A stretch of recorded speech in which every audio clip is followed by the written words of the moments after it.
Насырбек балам, Қақтарсыз, қайттыңыздар. жұмыстаманғы балам мен. Өздеріңіз үйдесіз ба? Ала, Не қылып жатырсыз? қайттыңызбы. Насырбек балам, мен бүгін жұмыстаман ғой жүрсе да маған нәубетшілік маған бүгін. Байрам болса да біздерге нәубетшілік бола береді. Жұмысымыз сондай. Өздеріңіз үйде дастархандарды жайып, машина қойып күтіп алың, яқшы ма байрамды?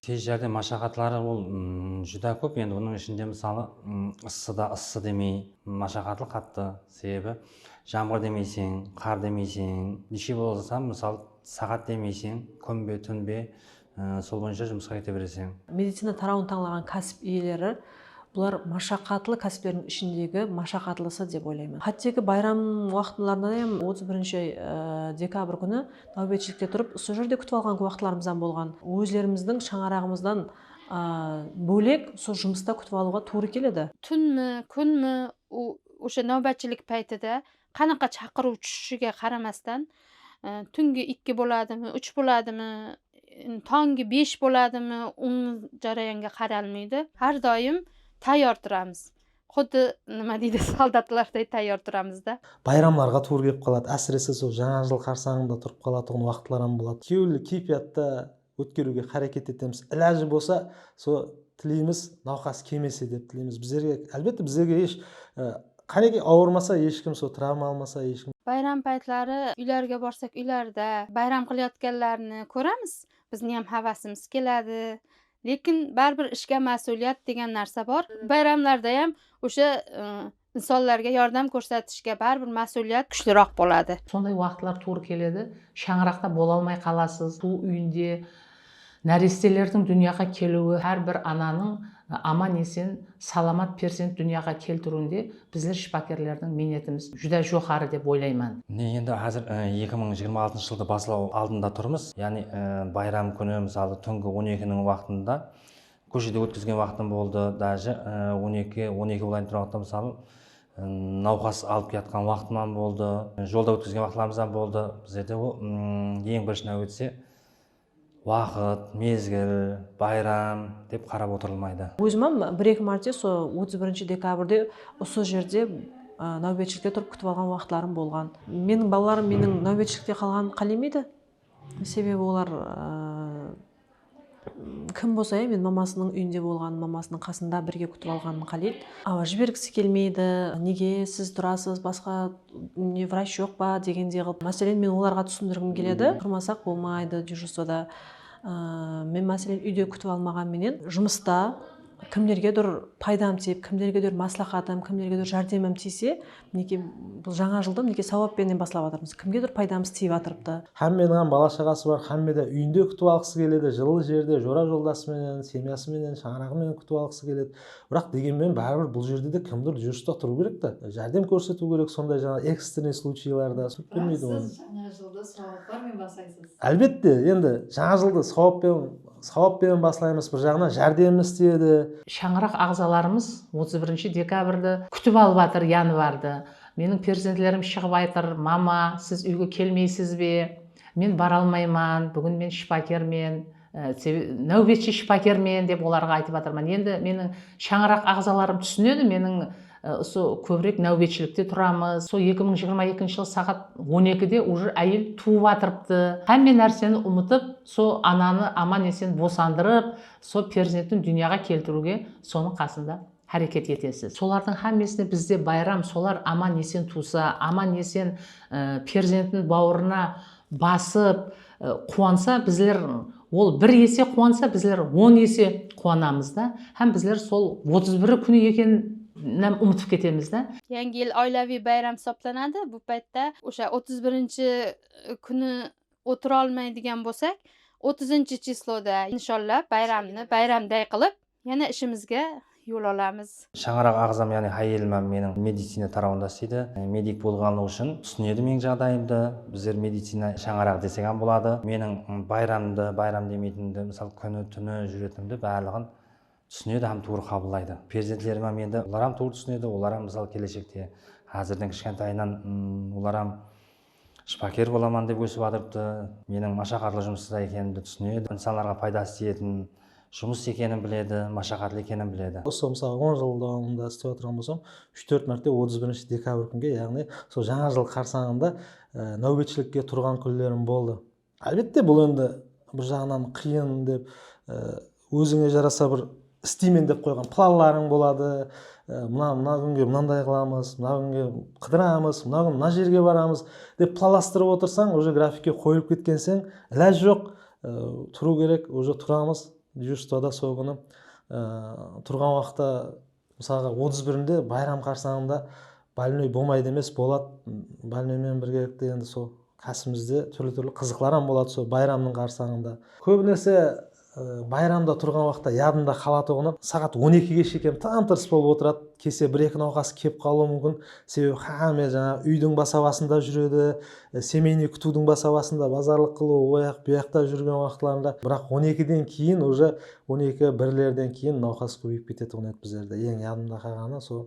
Bayram kunlari ishda bo'lamiz. Endi ko'proq bu kunlari har xil ovqatlarni qo'shib yeb qo'yishadi bayram dasturxonlarida. Bu paytda chaqiruvlar soni yanada oshib ketadi. Yangi yilning уже kirib kelgani bilinib, уже yolkalar bezatilib, komandniy yolkalarni bezab tayyorlanib o'tirmiz. Ауыр kasallar jatuviga qaramasdan, jo'xori yangi yilning kayfiyati hozir meni sezilib o'tirdi. Уже charchaganimizga qaramasdan, meditsina sanitarkalarimiz hammamiz birgalikda yangi yil yolkasini bezab, настроениямызды ko'tarib, bir-birimizni поздравить qilib o'tirmiz.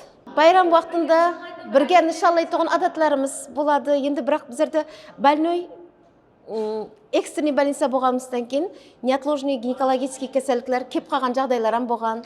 Operaционный залда күтіп алған вақытларымыз ham болған. Оған ешқандай настроение түсірмейміз. Неше жылдан бері істеп жатқан коллектив болғаннан кейін коллективпен күтіп алғаннан басқаша болады. Тахеташ қаласынан болды. 3 егізек баланы мен өзім тудырғанмын. Жоғары кеңестен, женсоветтен адамлар кеп, гүллер әкеп, сауға әкеп балаларға, перзентлеріне. Сөйтіп әмеміз үйіне аман есен қуыстырып жіберген уақытларымыз болды. Мемлекетіміз тарапынан үлкен итибарлар беріліп жатырыпты.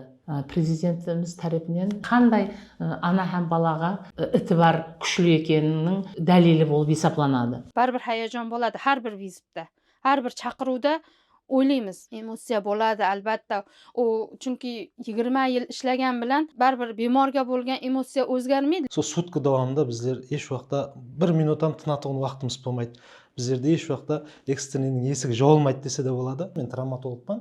Біздерге көбінесе келетұғын бұл жерде енді автоавариялар келуі мүмкін, әрқилы түрдегі травмалар келуі мүмкін. Шаққаншылық, оперативлік hamda сол өзіміздің кәсіптен кеп шығып білімділік талап етіледі. Біздерде уақыт жүдә үлкен рөл ойнайды, себебі больной біздерде де болады, баса-бас кеп қалған уақытында ізбейіз келеді, ананы көріп атсаң, оның ізінен және бір науқас келеді, бәріне бірдей болып көрсете алмай қалатұғын жағдайлар болады, жәрдем көрсете алмай қалатұғында.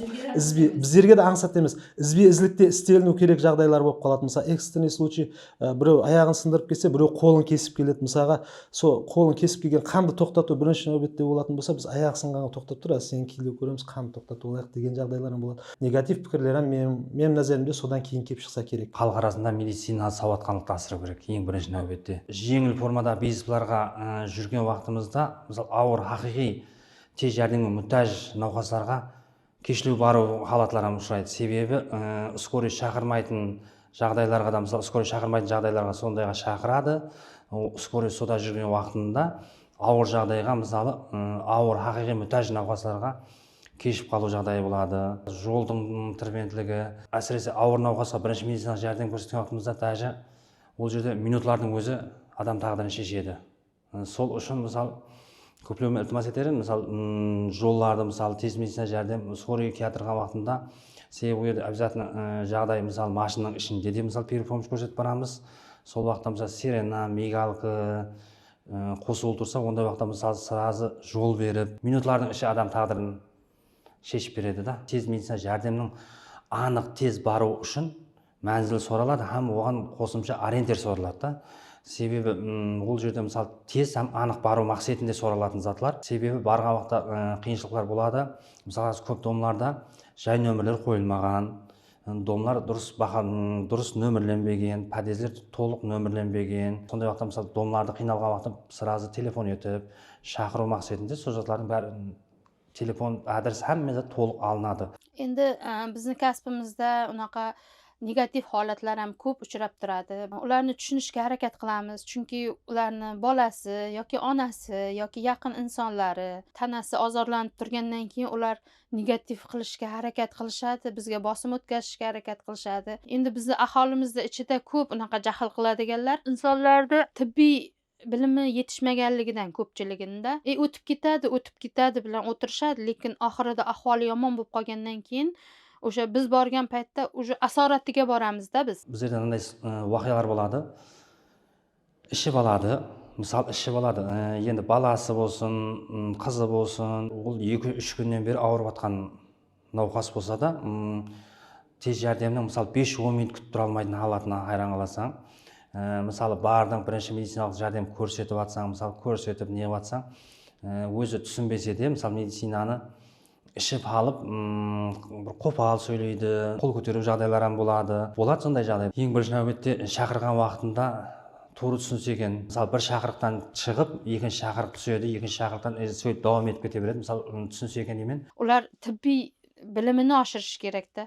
O'sha kasal bo'lib, o'sha jarayongacha olib bormaslik kerak iloji boricha. O'zlari ko'rikdan o'tib turish kerak. Insonlar poliklinikalarga pisand qilmay borishmaydi ko'pchilikda. Poliklinikalarimiz ham hozir juda yaxshi yordam ko'rsatyapti. Bizga ularni ishi tushmasin. Bizni birinchi yordamimizga muhtoj bo'lib qolmasin og'ir holatlarda. Kelib tushgan navqas og'ir жағдайда kelib tushsin, o'rta жағдайда kelib tushsin, jardam ko'rsatib, bizning o'sha emlowxonamizdan o'zining oyog'ida chiqib ketib, rahmet deb chiqib ketsa, bizga odan ortiq quvonch yo'q. Sonchalik darajada төбеміз көкке жетіп қуанып қаламыз соған.